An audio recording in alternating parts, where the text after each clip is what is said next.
Welcome to another episode of the More People podcast. I'm your host today, Andrew Fitzmaurice, CEO at More People. My guest today, Daniel Cross, Managing Director of Dyson Farming. Thanks for joining us, Dan. Great to be here. Nice to be joining you. So lots of very exciting topics to talk about today. Before we jump into some of those, perhaps for the benefit of people who don't know who you are, in a breath or two, a synopsis of your role and career history? Sure. So, Managing Director at Dyson Farming now, been in role for a couple of years, but 25, 26 years in food and farming, long time with the G's Group, working in the UK and across Europe, and then a few years in the US as well. Was keen to talk a bit more about the concept of circular farming or circular agriculture. Is it a term that you think is well understood currently? We have a view on circular farming, which largely is around how do we create some of the inputs that we need in farming as outputs and byproducts or co-streams from what we do. So, fundamentally, arable agriculture is intensive on fuel and fertilizers. And if there's the opportunity to create your own fuels and fertilizers, then that's a great route for farmers to be going down. And so for us, circular, particularly with our strawberry production, is around creating those key inputs so that in effect we can be off grid. So we've got our own electricity, we've got our own heat, we have our own CO2, and they're all co-streams of our AD plant and energy generation. So that's how we see it, and I think that is something that it should be interesting for all farmers over the next 10 or 20 years. So when it comes to feeding the AD plants, are you growing products specifically to feed AD plants, or is it waste? So we have two AD plants. One of them is licensed for waste, and the other is exclusively products that we're growing. We kind of have a policy, particularly on those feedstocks that they are from our farm. So we are generating them ourselves, things like maize, hybrid barley, hybrid rye, that are going in as the key feedstocks, and then the digestate and byproducts are going back onto the farm to improve soil nutrition and fertility for the future. And there is a recipe, right, for an AD plant. I think the misconception is that you can put whatever you want in it and it will make beautiful gas and byproducts and heat and so on, but there is a way of getting it right. Yep. So to optimize biomethane and nutrition in your digestate, there are lots of different recipes. It also depends on the history of the AD plant. Once those tanks have been inoculated with the bacteria that aids digestion, they're all slightly different. It's like a stomach, and so there's not the perfect recipe. There's lots of options about how that actually works. Is there a debate around growing products that could be used for other things versus going into an AD plant? Is that a weighed decision in terms of cost or efficacy? How do you decide what to do with the products that you're growing, either to use it as feed or human food versus AD? I think when we're growing it as feedstock for AD, we know that's the destination for it. And so that's an intentional thing. Our primary focus is food production. We want to be producing food and feeding people. We're not trying to generate electricity as a primary output for us. And so growing maize does take up land. It fits in rotations with our other crops. And so it's not necessarily optimized fully, but it is an alternative crop that's within our mix, so it allows us to grow more interesting things. But fundamentally, we see the upside in the digestate, in the potential to be generating our own fuels and fertilizers. That's such a big win within the context of food production. The key is how quickly can we do that, and what resource does that take? And the business has got other talking of variety, it's got other factors as well. There's livestock, there's wildflowers. It's a proper holistic enterprise, right? Yeah, we're a large scale farming business. So we're growing a lot of cereals, we're growing potatoes, onions, as well as our strawberries, and then we also have cows and sheep for beef and lamb, and pretty big geographical spread as well. So while 2/3 around of our business is in Lincolnshire, and that's where there's a lot of cereal production, potato production, as well as our strawberries and AD plants. We're also farming in Oxfordshire and down in the southwest. Wildflowers, woodland, biodiversity is a key part of our business too. And while we're focused on food production in the same way that energy and our AD plants has a part to play as we see it in food production for the future, beyond heating our glasshouse and providing CO2 for our strawberries, we're working with nature. And so actually growing those crops outdoors, it is really important for us to get the biodiversity right, to understand pollinating insects, to those kind of things that we do believe are the right way to farm and enhance the environment and should improve our productivity over time. And as managing director, therefore, you're wearing a lot of different hats. For me, I hope some of the things I've brought to the business has been trying to get that integration more with the capability that's within the wider Dyson group. It's a global technology company. There are brilliant things about collaborating with them, and there are some challenging things. But the opportunity is incredible, and the experience over the last 2 years is that getting that enthusiasm and that energy hooked up, we can do great things. And so yeah, my time is in trying to get some of those big strategic moves right, and use those resources that are there to the best of our ability, but easily gets diverted into that AD plant's broken down, it's flooded, we've got X number of farms underwater, this cereal prices are crashing, diesel's going up or down, all of those kind of macro factors that you just have to deal with it alongside HR issues and all of the things that come in business. But that's farming as well, right? Yeah, and I think there's a challenge, or in the past for sure, there's been a challenge that I don't think governments see farming as a business. They see farming as, well, there are these people that kind of look after the countryside. But actually, we produce food, we feed people, and it is a business. We employ people, and we buy things and sell things and make things happen.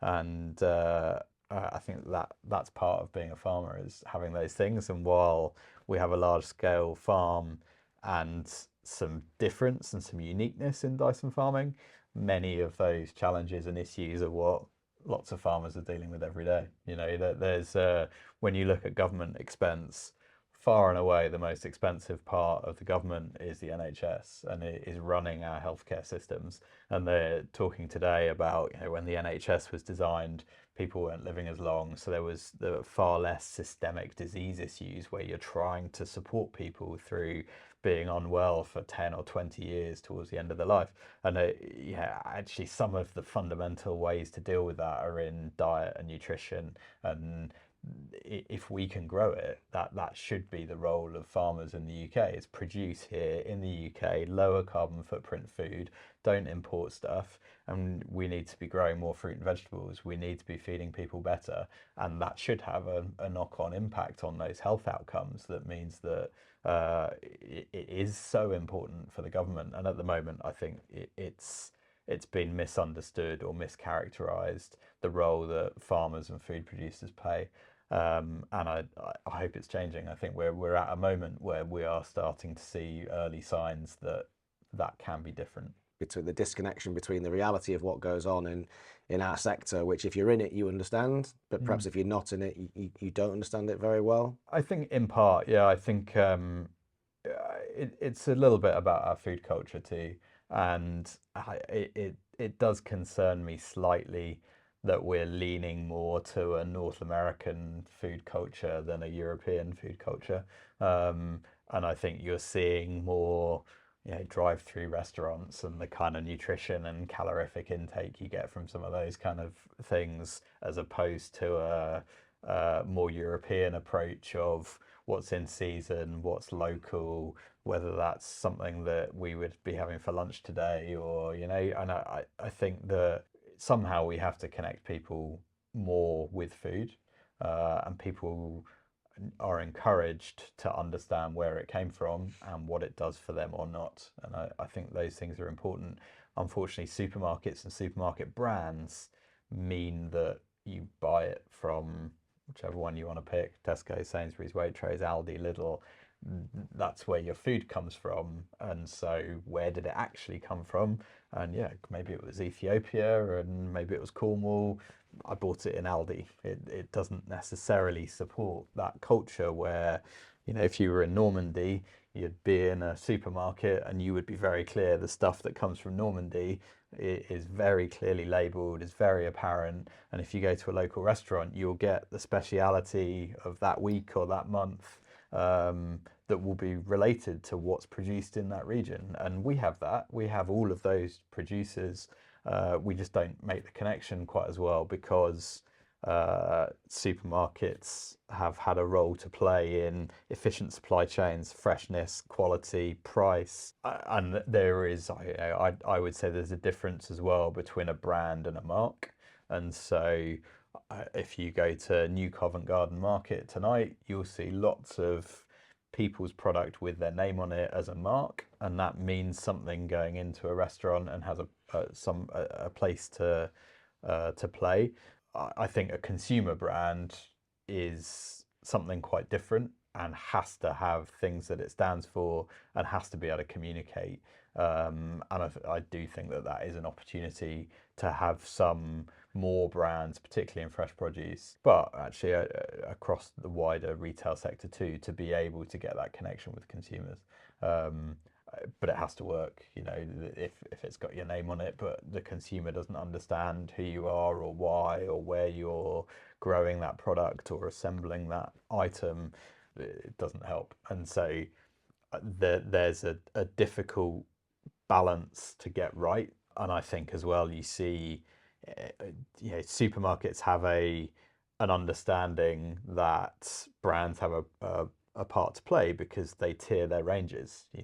Most supermarkets have a top tier, whether that's a finest or taste the difference, and a standard tier and a more value orientated tier. That's the role of brand. What's difficult is that what does that mean if you're buying cheese and apples, and what's the connection between these two things? And actually it's kind of been severed and just becomes this is what the retailer thinks is the best of each.